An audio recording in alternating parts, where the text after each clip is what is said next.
'Cause I don't give a fuck what you say. Yeah, I'ma do shit my way. Tiga pemain yang berpotensi debut di Timnas Indonesia senior asuhan Sinteyong usai dicampakkan oleh Indra Syafri. Dan di informasi selanjutnya, naik level lagi dari Timnas Indonesia U23 ke senior, Elkan Bagot dapat sorotan media Inggris. Dan yang terakhir, inilah 3 alasan Timnas Indonesia tak boleh remehkan Brunei Darussalam di kualifikasi Piala Dunia 2026 zona Asia. Simak selengkapnya di sini bersama saya untuk Anda. The motherfucking recipe, I've been cooking up hits, I'ma leave a legacy. You'll be looking small when you're standing right next to me. I'm 5'10", bitch, but I'm 10 feet next to me. Ya, ada 3 pemain yang berpotensi untuk debut di Timnas Indonesia senior asuhan Sinteyong setelah dicampakkan oleh Indra Syafri dalam beberapa ajang terakhir. Mereka adalah Zaki Ashraf, Arkan Fikri, dan Hoki Caraka. Sinteyong akan kembali menangani Timnas Indonesia di kualifikasi Piala Dunia 2026 zona Asia pada Oktober ini. Dia dan Indra Syafri nampaknya punya selera pemain yang berbeda, seperti halnya dengan Zaki Ashraf, Arkan Fikri, dan Hoki Caraka. Ketiga pemain tersebut kompak absen pada ajang SEA Games 2023 dan Asian Games 2023 silam. Sebaliknya, kedua pemain tersebut merupakan anak emas Sinteyong sejak persiapan Piala Dunia U20 2023 yang batal digelar di tanah air. Pada Agustus 2023 lalu, Sinteyong memanggil Arkan Fikri di Piala AFF U23 2023. Penampilan pemain Arema FC itu pun cukup konsisten hingga membawa Garuda Muda terbang sampai partai final. Pada ajang itu, Sinteyong sejatinya juga sempat memanggil Zaki, namun pemain tersebut tak dilepas oleh klubnya PSM Makassar. Sementara pada ajang kualifikasi Piala Asia U23 2024, giliran Hoki yang dipanggil ke skuad Timnas Indonesia U23. Hoki, Arkan, dan Zaki pun bahu-membahu membawa Garuda Muda untuk lolos ke putaran final Piala Asia U23 2024. Nama terakhir bahkan sempat dipinjam ke skuad Timnas Indonesia senior yang dihantui badai cedera jelang laga FIFA Matchday kontra Turkmenistan. Namun sayang, saat itu debut senior Zaki harus tertunda karena dirinya tidak diturunkan kala Timnas Indonesia menang 2-0 atas Turkmenistan. Sementara untuk Hoki, ia mampu menyumbang 1 gol ketika Timnas Indonesia U23 membantai Taiwan U23 dengan 9 gol tanpa balas. Begitu juga dengan Arkan yang mampu menorehkan 2 buah assist. Usai cukup lama berkecimpung di level kelompok umur, Zaki, Arkan, dan Hoki berpeluang lebar untuk menjalani debut perdana bersama Timnas Indonesia senior.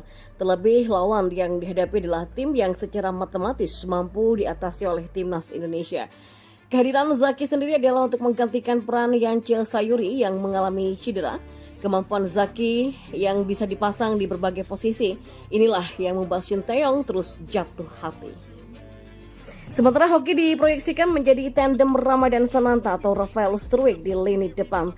Diharapkan Hoki, Arkan, dan Zaki bisa memanfaatkan kepercayaan yang diberikan tim pelatih andai diberi debut pada laga nanti. Timnas Indonesia menjamu Brunei Darussalam pada leg pertama di Stadion Utama Gelora Bung Karno Senayan, Jakarta pada 12 Oktober nanti. Sementara di leg kedua akan digelar di Stadion Sultan Hasan Al-Bolkiah, Bandar Sri Begawan pada 17 Oktober 2023. Dan di informasi yang selanjutnya, media Inggris TWTD menyorot bek Ipswich Town Elkan Bagot yang masuk skuad Timnas Indonesia senior untuk 2 laga kualifikasi Piala Dunia 2026 zona Asia melawan Brunei Darussalam pada jeda internasional Oktober ini.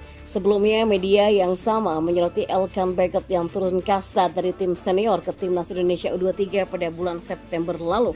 Padahal Elkan sudah reguler mengoleksi caps bersama tim Garuda di level senior. Saat itu jasa bek berusia 20 tahun itu memang dibutuhkan Timnas U23 di ajang kualifikasi Piala Asia U23 2024. Kini Elkan kembali masuk dalam rencana pelatih kepala Timnas Indonesia senior Sinteyong untuk laga home away kontra Brunei. Timnas Indonesia akan menantang Brunei pada 12 dan 17 Oktober 2023 dengan skuad Garuda akan bermain kandang lebih dulu pada leg pertama. Pada jeda internasional September, bek kelahiran Bangkok atau Thailand itu yang dibesarkan di Colchester atau Inggris akan bermain dengan Timnas Indonesia U23 saat mereka mengamankan tiket Piala Asia U23. Demikian tulis TWTD yang dikutip pada Kamis 5 Oktober. Ya, menariknya kini bek tengah The Blues itu masuk dalam tim utama Indonesia untuk pertandingan putaran pertama kualifikasi Piala Dunia 2026 melawan Brunei. Dan memang sudah sepantasnya karena Elkan Bagot sudah mengoleksi 16 caps bahkan mencetak 2 gol untuk Timnas Indonesia Senior. Tak ada alasannya baginya untuk membela Timnas U23. Dan di informasi bola yang terakhir, pelatih Timnas Indonesia Sinteyong wajib mengingatkan anak asuhnya untuk tidak meremehkan Brunei Darussalam pada 2 pertandingan babak pertama kualifikasi Piala Dunia 2026 zona Asia. Menurut jadwal, Timnas Indonesia akan 2 kali berhadapan-hadapan dengan Brunei Darussalam pada babak ini. 2 pertandingan tersebut akan digelar home away pada 12 dan 17 Oktober 2023. Ya, Timnas Indonesia tentu saja harus tetap bersikap waspada meskipun di atas kertas lebih diunggulkan ketimbang Brunei Darussalam sebab ada beberapa alasan yang membuat tim lawan bisa mengejutkan. Dan inilah sejumlah alasan yang membuat Timnas Indonesia tak boleh meremehkan Timnas Brunei Darussalam saat berjumpa pada kualifikasi Piala Dunia 2026 zona Asia nanti. Yang pertama adalah kekuatan misterius. Ya, salah satu alasan yang membuat skuad asuhan Sinteyong pantang meremehkan Brunei Darussalam adalah karena kekuatan lawan yang saat ini masih terhitung misterius. Jika dibandingkan beberapa negara lainnya di Asia Tenggara, Brunei Darussalam memang menjadi kontestan yang kekuatannya tak bisa dipantau karena jarang bertanding di level internasional. Oleh karena itulah Timnas Indonesia harus berhati-hati nanti menghadapi Brunei Darussalam pada babak pertama kualifikasi Piala Dunia 2026 zona Asia. Yang kedua, berpotensi ciptakan kejutan. Sebagai lawan yang di atas kertas tak diunggulkan, Brunei Darussalam berstatus sebagai kuda hitam saat berjumpa dengan Timnas Indonesia pada 2 pertandingan nanti. Status inilah yang membuat Brunei Darussalam bisa bermain lebih lepas karena tak punya beban apapun ketika menghadapi Jordi Amat dan kawan-kawan. Situasi ini tentu berbeda dengan yang akan dihadapi Timnas Indonesia karena mereka diharapkan bisa menang mudah atas Brunei Darussalam dan itulah sebabnya Brunei berpotensi menciptakan kejutan meskipun sangat kecil. Yang ketiga, faktor Paul Munster. Selanjutnya, alasan lainnya yang membuat Timnas Indonesia harus berhati-hati dengan kekuatan Brunei adalah faktor direktur teknik bernama Paul Munster. Lelaki asal Irlandia Utara ini sudah punya pengalaman berkarir di sepak bola Indonesia, terutama saat mengasuh Bayangkara FC pada tahun 2019 sampai 2022.